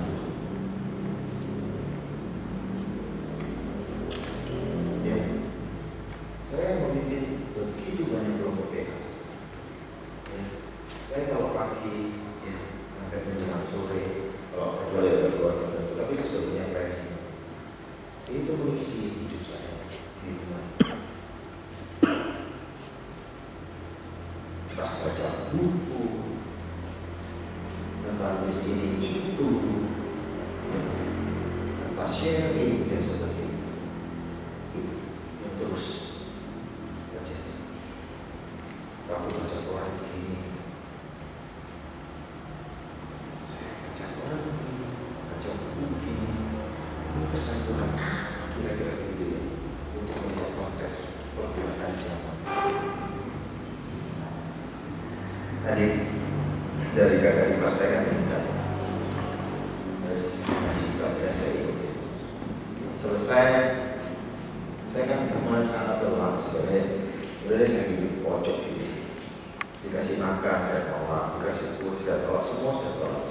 Yang di depan saya ini ibu-ibu, mereka cuma dihidangkan itu, nggak disodor-sodorkan, tapi tas mereka sudah terbuka. Katanya sayang anak, sayang cucu, semua masuk. Saya di pojok sebagai itu. Begini. Terus bekas sudah begitu, bawain pulang, kasih kotaan. Saya bilang, ya saya tas mereka kesini itu bawa tas besar. Ternyata punya fungsi yang lain. Setelah itu, sampai saya di hubungan saya berbincang tentang hubungan saya. Kemudian hubungan saya pergi, ada seorang bapak yang masih ahli dari IPA. Dia kenalan sama saya, bla ternyata dia seorang sibuk di Malang. Dia tinggal di Jogja, dia tinggal di ternyata dia seorang advent. Ngobrol bicara soal firman Tuhan, bicara soal zaman, macam-macam. Dia nanya kepada saya, isu apa yang lagi ada di dalam masyarakat? Yo, kalau saya nggak pernah baca koran, saya nggak pernah dengar berita, ya, tahunya Daud dan Goliat. Saya bilang begini, isinya Daud dan Goliat. Saya bilang, ya di luar konteks politik yang sedang mengarah ke 9 Juni, saya bilang, ya sebenarnya ada isu yang besar, ya, tapi sudah terjadi lama, baru terlihat sekarang. Itu video-video saja. Ada seorang psikolog tapi langsung berespon, ya, dia ngomong. Itu yang tadi Bapak sebagai pembina rohani tantangan besar yang dihadapi di dalam generasi ini. Saya bilang kepada dia,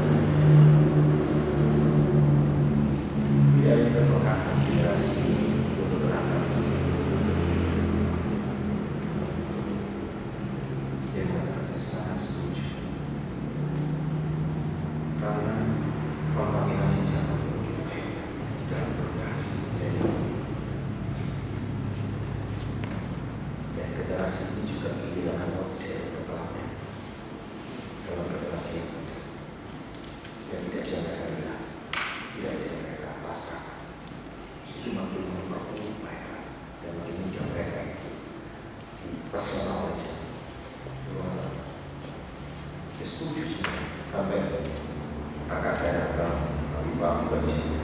Saya coba dijelaskan. Dia sudah lebih terus dia datang memberikan saya buku. Dia ambil dari mobil, saya kasih buku saya.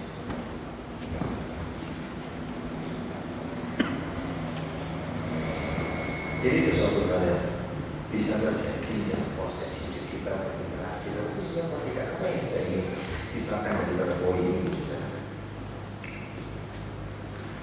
Kalau kita itu dikatakan di sini hanya sibuk, dan kita tidak punya waktu yang cukup, waktu memperlengkapi diri yang cukup, kita tidak punya ketajaman untuk melihat kondisi siapa. Kok harus tajam?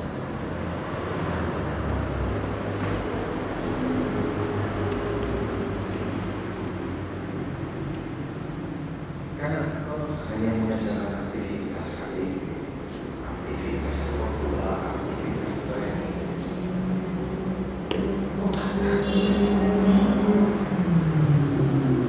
kalian coba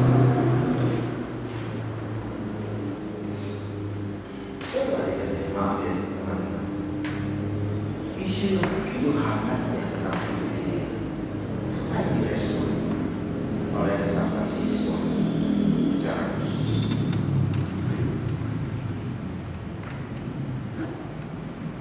Saudara, ini punya implikasi besar.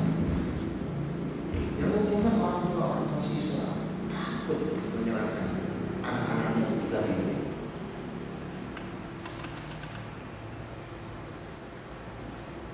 Lihat zaman ini kok mirip dengan ini.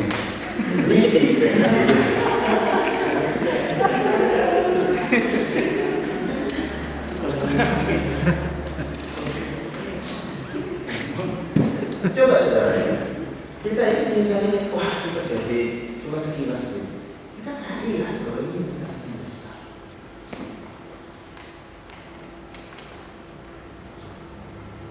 Yang lebih, jangan adik yang kita layani sudah ada yang menjadi korban, dan dia kurang berani. Bisa orang menjadi korban kan kurang berani di korban ini, karena itu aib dia. Jadi itu menjadi hambatan pertumbuhan rohani. Yang kita sarankan, kamu kok memiliki dirinya, kok lemah ya, kurang sungguh-sungguh. Padahal ada hambatan-hambatan seperti itu yang menghambat pertumbuhan rohani. Kita cuma melihat fenomenanya, kita kurang begini, langsung kita buat judgement kesini, buat kesini. Tanpa kita melihat akar, ternyata dia itu sudah menjadi korban dari hal ini. Coba tidak, mereka yang terjerat ke dalam pornografi itu kan mempengaruhi proses pertumbuhan rohani. Dia kan perlu ditolong dari sisi itu. Oh, cekokin terus film porno nggak bisa. Dia harus dikonseling dulu, direntaskan ya. Baru dia bisa berbenah dia dapat apa, sehingga melihat dirinya clear, melihat Allah clear dengan begitu. Maka dia bisa berproses dengan baik.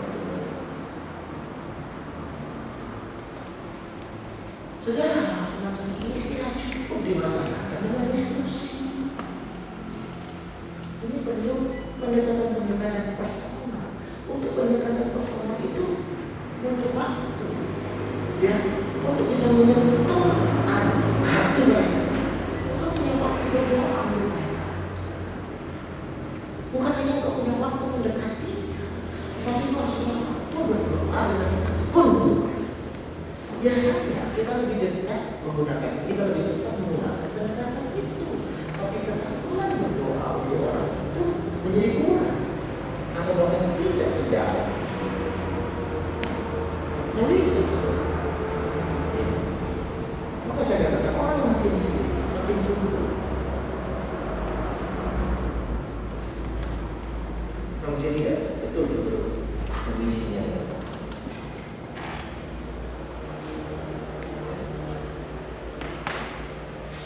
Kadang-kadang saya harus membaca buku-buku yang lama, yang saya baca, tapi bacanya lebih cepat dan lihat poin-poin tertentu saja biasanya.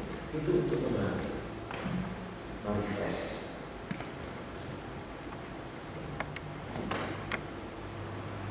Buku-buku tentang sejarah misi dan sebagainya, orang-orang yang makin dalam gerakan misi.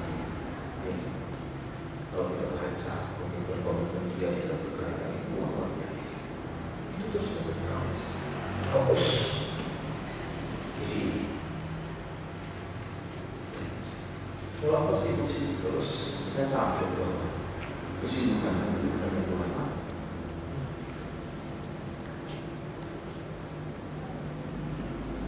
Kita jatuh seperti mana?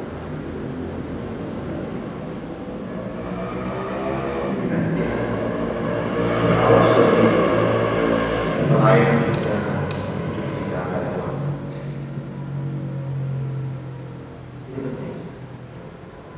Kuasa pelayanan kita hadir. Kalau keinginan Tuhan tercapai, keinginan Tuhan yang terjadi dalam baik, mungkin kebencian kepada dosa. Dan itu kuasa Tuhan akan terus ada. Banyak orang baca banyak, itu baik. Tapi kalau kau tidak masuk ke dalam keinginan yang aku itu berbahaya. Namanya gelap dalam hidup kita itu tidak akan pernah menambah kuasa apa. Ya. Kuasa apa yang lahir dalam relasi dengan Tuhan yang makin dalam, makin dalam, makin dalam. Engkau makin gerah melihat tidak pasti dosa-dosa yang itu engkau katakan.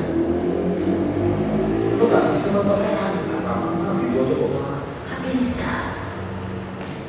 Hidup kita itu harus tertib. Hidup kita itu harus untuk Tuhan. Ini sesuatu yang penting sebenarnya. Maka itu jangan perhatikan. Lu baru harus Tuhan. Dan perkataan seperti ini tidak berbeda. Seringkali kamar mandinya, kantornya, ya acak-acakan, nggak akan terus, nggak bisa. Karena itu cermin, itu cermin. Saya pada waktu awal-awal periksa di kelas itu juga begitu sudah. Waduh, saya kan, ya saya selalu tinggal di luar persekutuan. Nah, luar persekutuan itu kan dipuskan mahasiswa, kan biasanya sebagai kampus untuk dan mahasiswanya juga ikut bersama-sama. Waduh, amal mandinya. Saya ikut datang perjalanan Surabaya dan saya kan medis. Ya, datang menjemput sepeda motor, gitu. Terus sampai mau ke kamar mandi. Mandi sih, saya langsung keluar, saya ambil nafas aja dan bersih, proses saya proses saya proses misi ini nggak ada wah bisa proses yang sudah warna yang hitam ya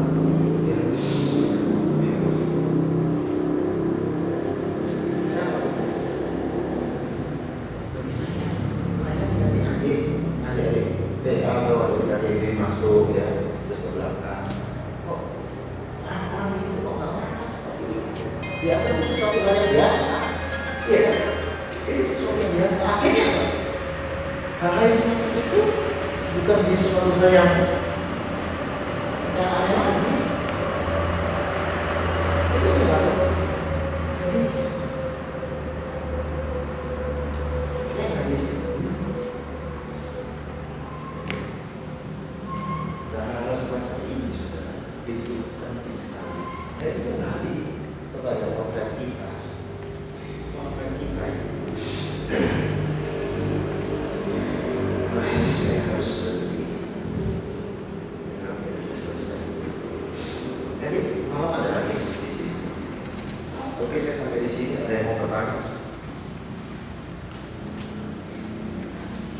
Ya. Jadi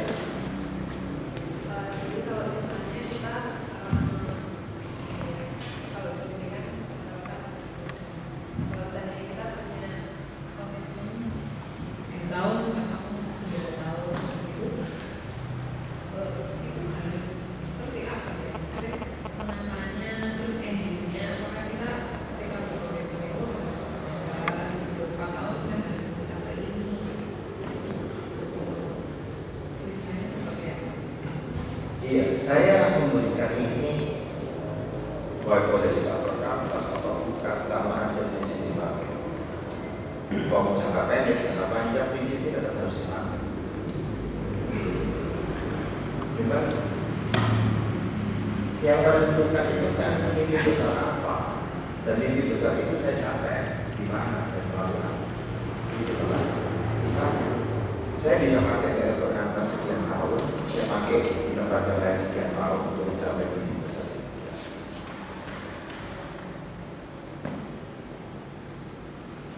Jadi itu yang saya maksudkan di dalam bahasa. Bagi saya adalah waktu itu. Nah kalau saya ingin mencapai mimpi besar itu, kemudian maaf saya ini kan betul-betul gereja minta saya masuk ke gereja sambil saya jadi DPC lah dan sebagainya. Itu jadi pokok permintaan saya. Untuk saya, bagaimana ini besar ini itu jadi pergerakan. Kemudian akhirnya maaf, saya terus pergi sana sini kok apa gereja ini? Nggak bisa berarti sampai lagi. Bertanya tuh, tawaran makin banyak.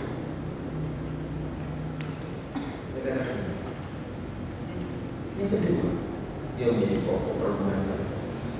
Bagaimana saya membuat satu program jangka panjang? Di program saya itu berapa?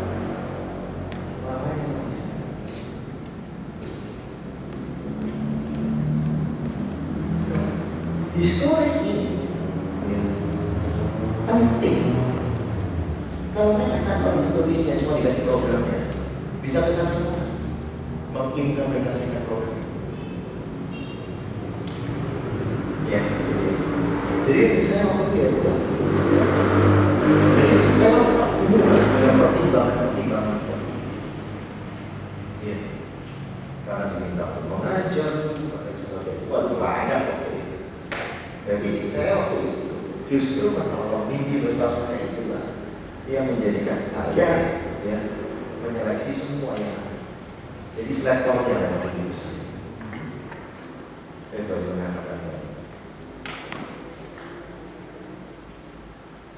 Termasuk saya juga menjadi visionaris.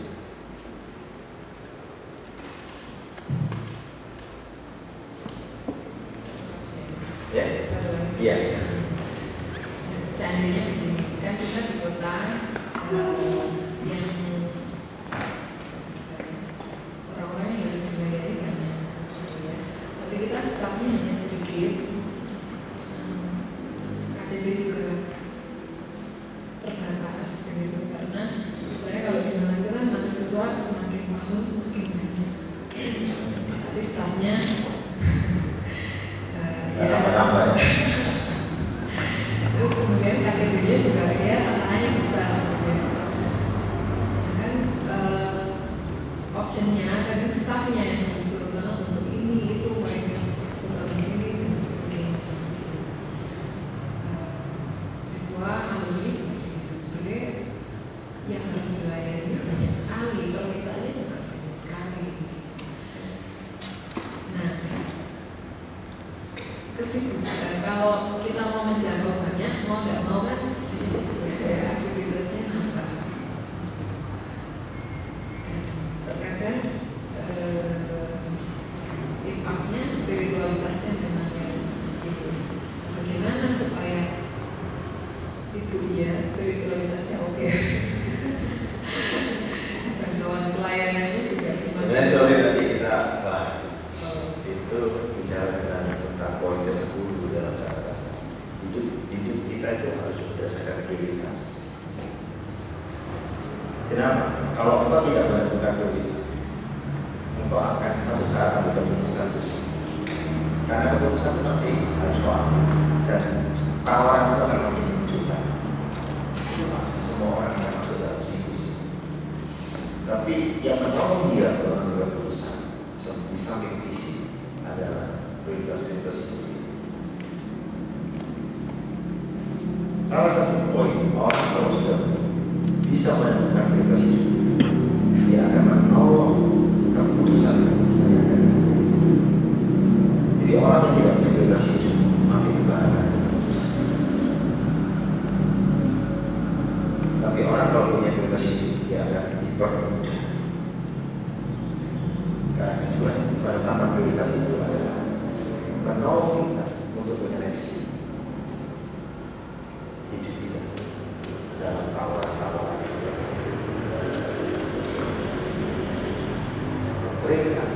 Sering kita justru jatuh kepada keputusan yang sangat bersifat pragmatis.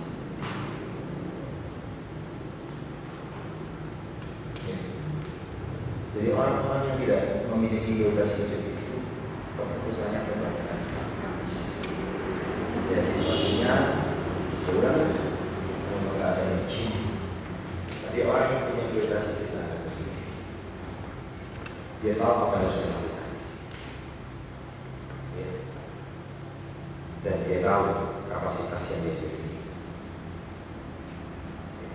Dan dia tidak akan menunjukkan prioritasnya hanya karena awal-awal gangguan-gangguan.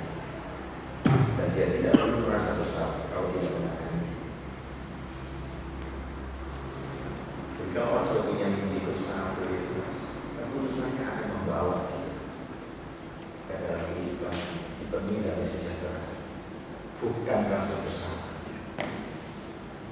Kalau orang prioritas itu rasa bersalah, dia harus ditangani. Akhirnya kita dipermudah oleh kesibukan. Ya, karena harus terjadi. Kita tidak memfokus prioritas-prioritas yang kita wajibkan. Ini salahnya seperti ini. Yesus juga di dalam pelayanannya berjumpa dengan berbagai macam. Dia harus memutuskan. Tapi kalau orang itu dia bagaimana? Tapi dia tahu prioritasnya. Dia tahu jangka waktu yang dapat memberikan kepada dia berbagai pencapaian tujuan itu yang sangat baik. Makanya itu diinvestasikan kepada 12. Walaupun yang datang berbondong-bondong ribuan. Dan Yesus kan tak perlu merasa bersalah kalau dia memprioritaskan kepada 12 tidak baik mereka semua. Karena dia tahu tujuannya datang. Maka saya katakan orang yang tahu tujuan hidupnya, maka orang itu akan merumuskan semua prioritas hidup. Dan dia akan melangkah berdasarkan prioritas. Karena prioritas itu kaitannya dengan pencapaian tujuan. Jika hal-hal yang menghambat pencapaian tujuan, dia akan buang dalam hidup. Jadi akan mudah tergoda. Kalau enggak, saudara ada kegiatan itu, saudara ada kegiatan itu, saudara ada kegiatan itu terus. Akhirnya ada orang yang dijuluki itu Mr. Ken. Jadi selalu ada Ken apa saja selalu ada di muncul. Ini begitu aja. Gitu ya. Oke, sudah lewat jamnya kita terus. Kayaknya seru nih, makin lama gitu. Saya harap ini menjadi bagian refleksi kita ya. Dan kita mulai melihat menata kembali kehidupan ini. Oke, kita minta Donald untuk dalam doa.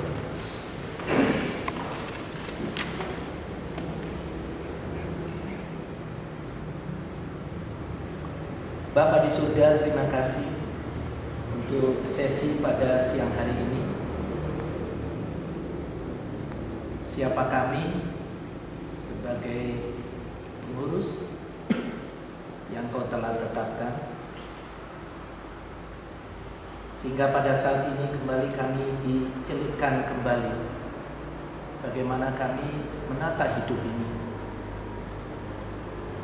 Bapa, sungguh kami mau bersyukur kepadamu pada siang hari ini kalau Engkau telah bukakan kepada kami satu visi sebagai pengurus yang Tuhan sudah tetapkan untuk kami dapat memprioritaskan apa yang Tuhan sudah tetapkan bagi setiap kami masing-masing.